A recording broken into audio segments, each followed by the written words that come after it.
Hello, আসসালামু আলাইকুম। কেমন আছেন সবাই? বরাবরের মতো আমিও বকবক করতে চলে আসলাম আরেকটা টপিক নিয়ে। সেটা হলো আমাদের দেশ।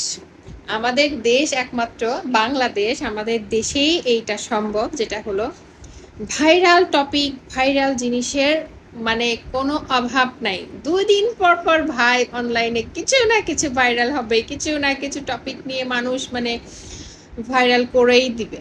বাট ভালো কন্টেন্ট, ভালো মানুষ, ভালো কোনো কাজ ভাইরাল হবে না।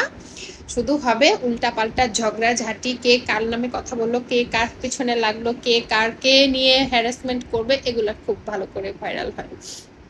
বাই দ্য ওয়ে, যেটা বলতেছিলাম, রিসেন্টলি হচ্ছে শুরু হয়ে গেছে বারিশা হক, তারপরে প্লাস হচ্ছে একটা কেক পেজের ওনার, ওনাকে নিয়ে যে কন্ট্রোভার্সি চলতেছে, কেস কাছারি পর্যন্ত হয়ে গেছে। এর মধ্যে পিয়া কি বলে জান্নাতুল পিয়া আপু ঢুকে গেছে অ্যাজ এ উকিল হিসাবে।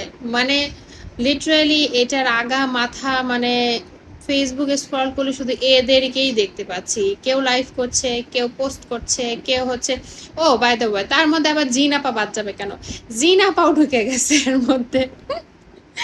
মানে এর মধ্যে জিনাপা ঢুকছে। জিনাপা বলতে আপনারা হয়তো বুঝেই গেছেন যে কাকে নিয়ে কথা বলছি। জিনাপা ঢুকছে, এর মধ্যে তনি আপু আছে। মানে literally viral and viral and viral. আর যারা এখন আগে ভাইরাল ছিল নতুন করে তারা আবার এই টপিক নিয়ে কথা বলে তারাও ভাইরাল হচ্ছে। যাই হোক, ভাইরালের অভাব নাই আমাদের বাংলাদেশে। ২ দিন পর পর টপিকস নিয়ে মানে যে কোনো টপিকস নিয়ে হচ্ছে ভাইরাল হয়ে যাচ্ছে মানুষ। এখন রিসেন্টলি যেটা হয়েছে বারিশা হক আপু যেটা করেছে খুব রং করেছে।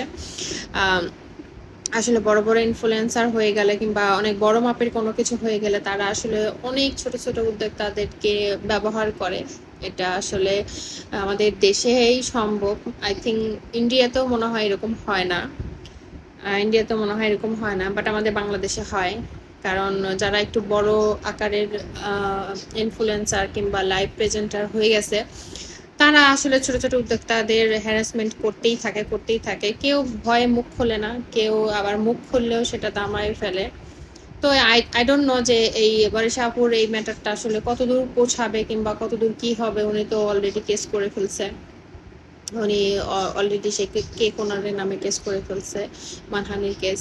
তো আই ডোন্ট নো যে এখন মানে কেঁচো খুঁড়তে যায় আবার সাপ না বের হয়ে আসে। আমার তো এটাই মনে হচ্ছে যে কেঁচো খুঁড়তে যায় হচ্ছে সাপ না বের হয়ে আসে। কারণ তনি আপু একটা স্ট্যাটাস লিখছে বিশাল বড় করে যে বেশি বাড়া বেরো না।